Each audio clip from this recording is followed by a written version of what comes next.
We've talked a lot this week about Lawrence Shankland, and Hearts fans will have been delighted earlier today to see him arrive in Spain and sign a new 3-year deal at Tynecastle. Well, we said it last night, Dan, didn't we? I mean, it wasn't confirmed last night. I think that was important to say that, and I think it was important to kind of just relay the pressure that has been around this whole situation and saga.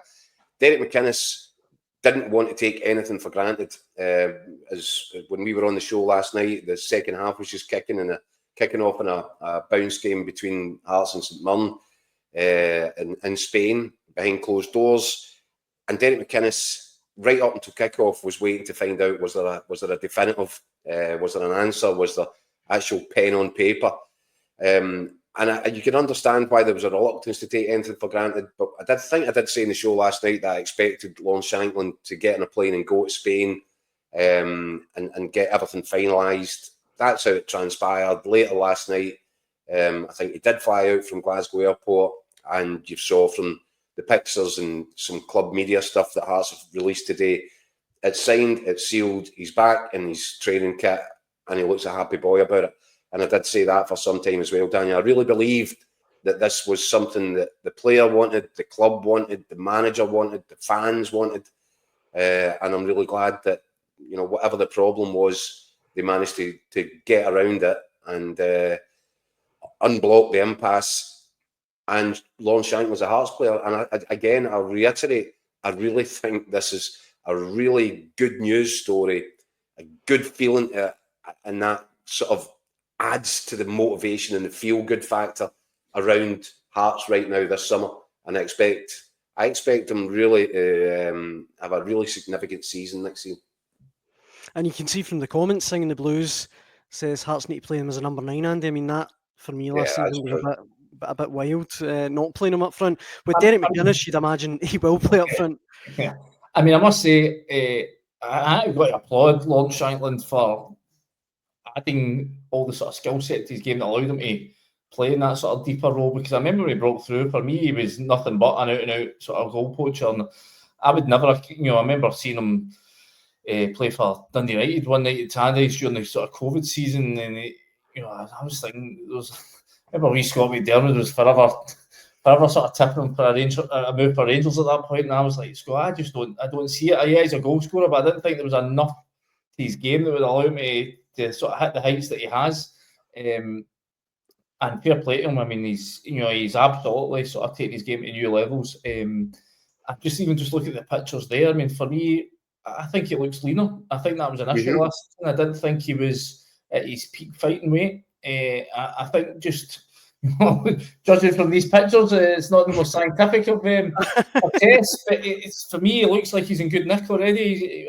I think we all saw pictures of him sort of on holiday doing one of these sort of training sessions that all the sort of players seem to do these days. I think he was training with James Tavernier in some sort of fitness camp.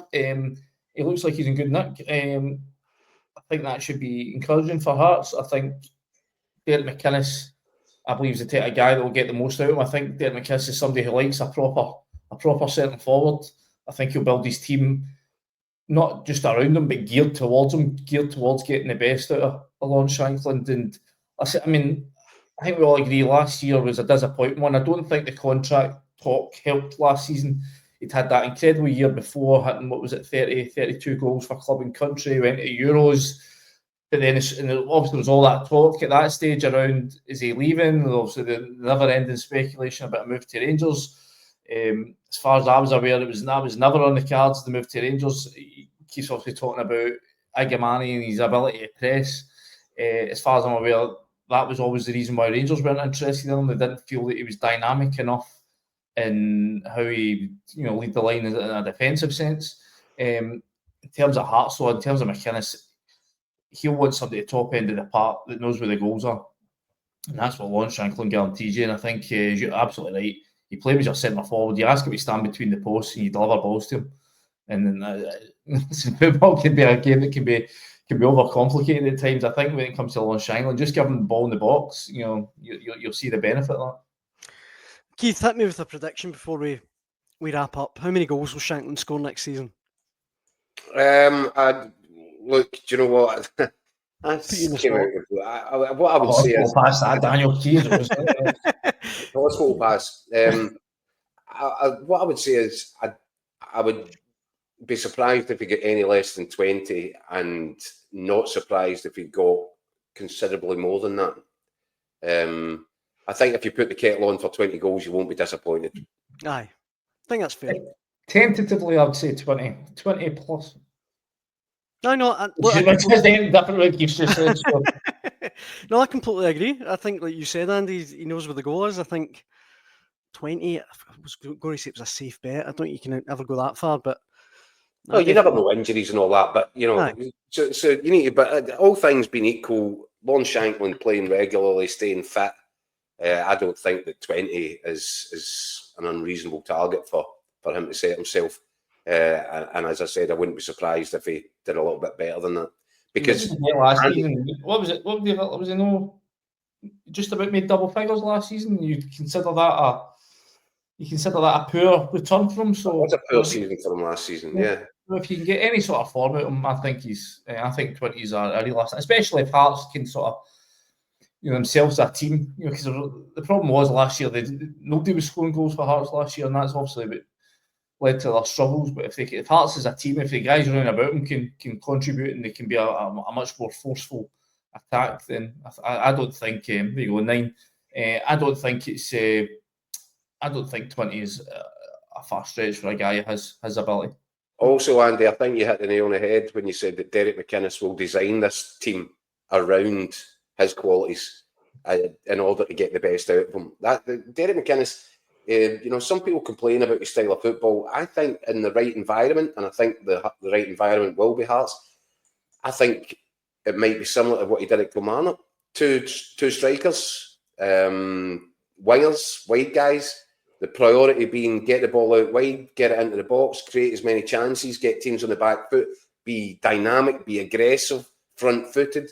And you've got that against the backdrop of that stadium when it's ram-packed in that sort of atmosphere. I think this is why I get really excited about what could be to come around the corner for Hearts next season.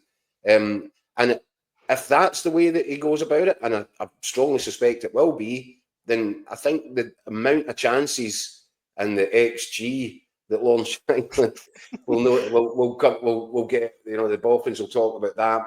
But just in pure layman's terms, he's going to get more chances. He's a taker of chances. He's going to score more goals.